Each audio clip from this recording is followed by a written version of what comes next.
kabar petang pemirsa, kita lanjutkan perbincangan kita terkait pertemuan dari Anies dan SBY malam ini. Saya mau kembali ke Mas Toto.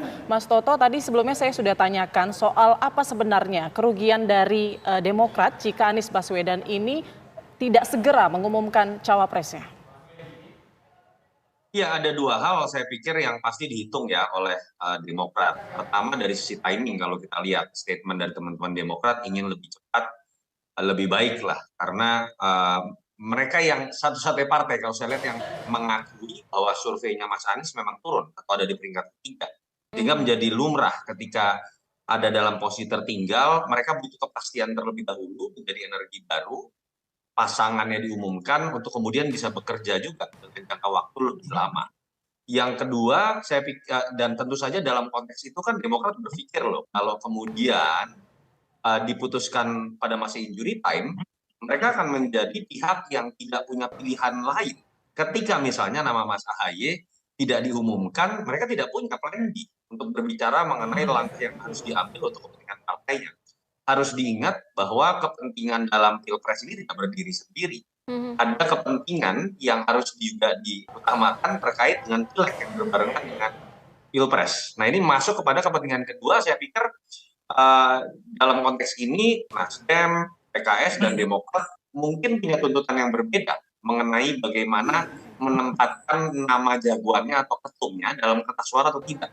Kita tahu PKS partai kader yang tidak pernah menempatkan nama capres-cawapres, tapi memang bisa bertahan suaranya di legislatif karena bukan partai yang berbasiskan figur. Nasdem juga sama, walaupun berbasiskan figur Surya Paloh, tapi tidak pernah dari awal menempatkan Surya Paloh untuk menjadi capres. Sementara Demokrat, karakteristik partai kita tahu sangat bergantung pada nama Yudhoyono. Dulu SBY, sekarang AHY, keberadaan nama Yudhoyono dalam kertas suara itu menjadi sesuatu yang akan berkorelasi dengan suara partainya di pileg. Itu yang menyebabkan kenapa sih suara aktif mengenai menyodorkan ketumnya itu terjadi hanya pada partai Demokrat, yang menyebabkan kemudian cenderung melibatkan perdebatan ya dengan Nasdem yang selalu menggunakan istilah bahwa tidak harus AHY, tapi kemudian kita berpikir siapa yang lebih punya peluang memenangkan pasangan ini, dan hitung-hitungan teman-teman Nasdem kan selalu mengatakan entah itu Jawa Timur atau berasal dari kalangan NU. Itu sih menurut saya yang menjadi perhitungan yang menyebabkan Demokrat cenderung terlihat agak memaksakan ini harus dideklarasikan di awal, dan bonusnya tentu saja kalau bisa Mas AHY yang menjadi cawapres karena kebutuhan yang memang lebih jelas ada dalam partai ini dibandingkan dengan PKS dan Nasdem. Oke, tadi Mas Toto menyoroti bahwa utak-atik ini lebih kepada dari Demokrat dan juga dari PKS gitu mengenai siapa sebenarnya sosok yang akan disodorkan sebagai cawapres. Kalau Demokrat Nasdem, kalau sudah, PKS iya, sudah cenderung jelas begitu ya. Iya, oke, baik. Tapi saya ingin menyoroti begitu ya, paling tidak ke Mas Pipin. Mas Pipin, kalau misalnya dari PKS sendiri, artinya sebenarnya siapa yang paling tepat menurut PKS untuk sebagai cawapres begitu? Ya, lagi-lagi bagi kami adalah kriteria cawapresnya sudah ada dalam piagam. Ya, kami akan tunggu siapa yang akan diputuskan oleh Mas Anies Baswedan yang kemudian diumumkan. Dan kami dengar memang sudah diputuskan, tinggal kapan waktu pengumumannya, ini bagian dari strategi.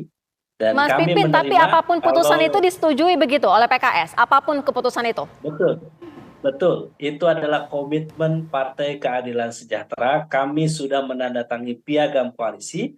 Sebagai gentleman, kita tentu ya fair. Kalau sudah komitmen, semua partai koalisi, PKS, Nasdem, Demokrat, Pak Haji Ahmad Syaihu, Mas AHY, Pak Surya Paloh sudah menandatangani piagam koalisi di mana menyerahkan sepenuhnya kepada Pak Anies Baswedan untuk menentukan cawapresnya. Bagi PKS, kalau Kang Aher yang diputuskan, alhamdulillah. Kalau Mas AHY yang diputuskan sebagai cawapres, kami dukung all out 100%. Kalau yang lain juga demikian. Jadi bagi kami keputusan yang disampaikan oleh Mas Anies, inilah kelebihan di koalisi perubahan ini. 3 partai ini sangat memahami bahwa tidak bisa kita membuat seperti voting. Ya, bahwa nanti siapa yang paling banyak dukungannya dia menjadi cawapres. Enggak. Jadi kita memahami bahwa kami serahkan kepada Mas Anies Baswedan. Anda sebagai capres yang kami pilih, silahkan. Cawapres yang Anda pilih, yang diharapkan adalah menang. Koalisi ingin kita menang, Pak Anies juga ingin kita menang, silahkan tentukan cawapresnya siapa.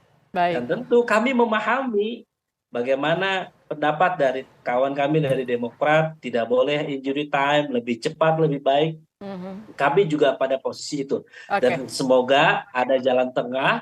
Kami secara partai tentu tidak ingin ada politik deadliner atau injury time atau last minute di akhir-akhir baru diputuskan, baru diumumkan. Kita tentu ingin lebih cepat, lebih baik.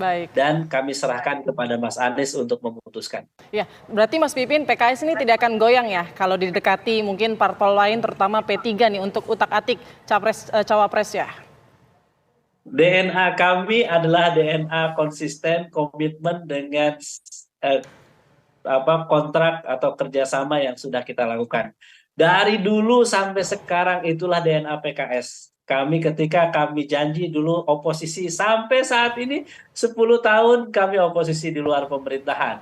Ya, ketika kami sudah tanda tangan musyawarah Majelis Syuro memutuskan bahwa Pak Anies Baswedan sebagai calon presiden, kami akan konsisten. Selama Mas Anies Baswedan berlayar akan menjadi calon presiden, kita akan putuskan insya Allah calon presiden kita adalah Mas Anies Baswedan.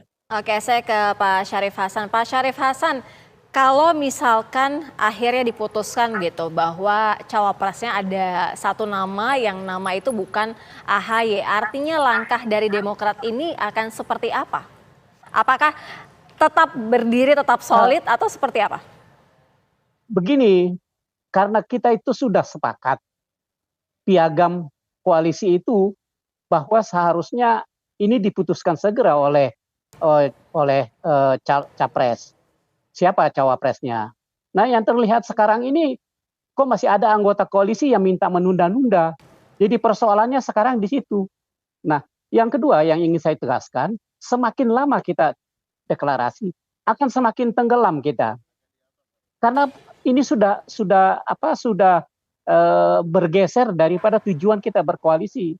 Tujuan kita berkoalisi itu adalah menang, bukan hanya sekedar berkoalisi. Oke, Pak Syarif Hasan, sebentar Pak Syarif Hasan. Tadi Pak Syarif Hasan mengatakan ada yang menunda-nunda. Maksudnya dari koalisi perubahan ini menunda-nunda menyampaikan cawapresnya. Itu siapa? Loh, koalisi perubahan ini kan cuma ada 3 partai. Nah iya, bisa spesifik mungkin Pak Syarif Hasan. Tadi PKS sudah mengatakan setuju untuk segera untuk dideklarasikan dan tidak setuju untuk menunda-nunda. Demokrat juga demikian, karena kalau ditunda, itu kemungkinan kita akan semakin tenggelam dalam soal elektabilitas yang semakin menurun. Nah, bagaimana ini sisa Pilpres tinggal 6 bulan, ya, tinggal 5 bulan malah, ya kan? Bagaimana cara untuk menang kalau pasangannya kita belum dideklarasikan, sementara posisi kita adalah sebagai oposisi, sebagai penantang, gitu. Nah, sebagai penantang itu berat. Gitu. Sekarang ini elektabilitas Anies sudah turun. Begitupun juga dengan kami. Nah, ini akibat daripada penundaan cawapres. Nah, saya minta agar harus segeralah melakukan deklarasi. Saya minta juga capresnya harus tegas, gitu.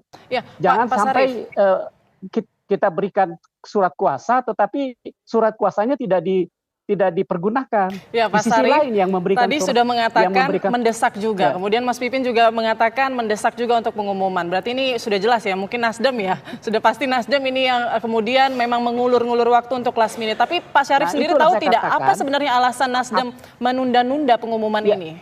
Tadi saya katakan kami lagi sedang mengkonformasi, sedang mencari berita, mudah-mudahan ada klarifikasi apakah ini teman koalisi kita ini tersandera oleh isyarat yang mengatakan silahkan Anies maju jadi capres asalkan jangan berpasangan dengan AHY. Gitu. Ini apakah faktornya penyebabnya ini? Itu kami juga sedang menduga-duga. Sampai sekarang kami Partai Demokrat tidak tahu alasan yang substansi mengapa ditunda-tunda. Sementara kita elektabilitas semakin menurun, elektabilitas Anies semakin menurun. Ini agak sulit untuk menjadi, katanya mau menang Pilpres. Lah kalau begini caranya nggak mungkin kita bisa memenangkan pertandingan. gitu. Oke. Jadi cukup jelas saya pikir bagi Demokrat. Jadi permasalahan utama bagi kami adalah siapa cawapresnya, deklarasikan segera supaya semua kader bisa bergerak dan masyarakat itu bisa tenang. Karena masyarakat itu sangat mendambakan pasangan ini sebenarnya. Jadi kalau semakin ditunda mereka akan lari ke capres yang lain. Mereka mengatakan waduh tidak ada ketegasan dari pihak koalisi. Padahal di sisi lain Demokrat dan PKS sudah mendesak supaya deklarasi segera dilakukan. Oke. Nah ini Baik. kan tentu merugikan koalisi secara substansi gitu. Ya, Nah harapan kita ya itu. Ya. Kita ke Mas Toto. Mas Toto, kalau Mas Toto sendiri melihat ini kan semakin panas lah ya utak-atik capres cawapres nama-namanya gitu dari partai-partai koalisi tertentu juga menyodorkan nama paling tidak. Nah, mengenai pengumuman cawapres ini juga menjadi penting bagi Demokrat. Last minute itu tidak mampu bagus untuk elektabilitas. Nah, artinya kalau Mas Toto sendiri melihat perdebatan cawapres ini akan berpengaruh tidak dengan kekokohan koalisi ini? Atau jangan-jangan pada saat inilah ada momentum koalisi ini bisa digoyang dengan partai-partai politik lainnya, terutama mengenai cawapres? Iya, bagaimana melihat pentingnya variabel cawapres buat partai-partai ini, ya tadi saya bilang, berbeda-beda bobotnya. PKS menurut saya adalah partai yang paling akan bisa menerima skenario apapun dan siapapun yang menjadi cawapres. Kenapa? Kepentingannya tadi. PKS ini partai yang paling bisa independen ya, tanpa berharap dari kotel efek atau efek ekor jas untuk bertahan suaranya di pileg dalam pemilu serentak. Karena mereka bukan partai yang kekuatannya ada di tokoh, tapi banyak tokoh dan ideologi. Dan berbeda dengan apa yang terjadi di Demokrat. Partai ini menjadi besar karena Pak SBY kalau kita ingat dengan 7,45% kekuatan. Lalu naik 21% karena SBY berkuasa.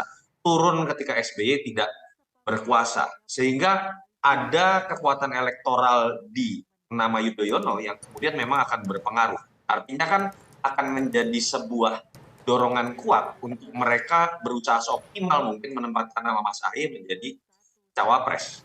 Sementara Nasdem kalau kita lihat karakternya cenderung bukan partai yang akan memaksakan ketumnya karena memang tidak punya ambisi, Bang Surya, tapi kita tahu sangat punya peranan besar untuk ikut dalam kekuasaan. Kalau kita lihat bagaimana agresivitas Nasdem mendorong nama Jokowi 2014 bahkan lebih dulu dibanding PDI Perjuangan. Itu yang saya lihat juga dengan cara Nasdem mendorong Anies misalnya kemarin. Dan dalam konteks ingin ikut dalam kekuasaan, mereka pasti berpikir mengenai bagaimana menentukan nama cawapres yang paling memang mungkin untuk pemenangan pertarungan. Dan sudah terbaca dari statement teman-teman Nasdem, analisis mereka bukan Mas Ahy yang dianggap bisa menjadi variabel komplementer, tapi orang yang bisa menutupi kelemahan Mas Anies di Jateng atau di Jatim atau basis NU. Jadi kalau mau disebut memang ini terlihat ada perbedaan yang cukup tajam karena perbedaan kepentingan di antara Nasdem dengan Demokrat. Nah, seharusnya bagaimana kita tahu jawabannya, kemarin sudah dengan Bang Surya Paloh, hari ini tinggal dengan dengan Pak SBY. Harusnya dari pertemuan nanti malam kita bisa tahu bocoran apakah kepentingan antara Surya Paloh dengan SBY dengan partai masing-masing itu sudah terakomodir dengan pertemuan yang dilakukan oleh Mas Anies Baswedan, dan saya sepakat kekisruhan ini hanya bisa diselesaikan oleh capresnya sendiri. Sulit untuk berharap ketua-ketua partai melepaskan ego, tapi capres yang memang harus proaktif, bahkan kalau perlu mengambil keputusan yang dengan segala risiko yang ada. Baik. Terima kasih banyak Mas Toto atas waktunya. Terima kasih juga untuk Mas Pipin dan Pak Syarif. Kita nantikan ya seperti apa hasil dari pertemuan dari Anies dan juga SBY. Mudah-mudahan malam ini bisa ditentukan kapan deklarasi capres dan cawapres. Kita harapkan juga keluar hasil nama siapa cawapres pendamping Anies. Kita nantikan malam ini. Baik, terima kasih banyak Bapak-Bapak.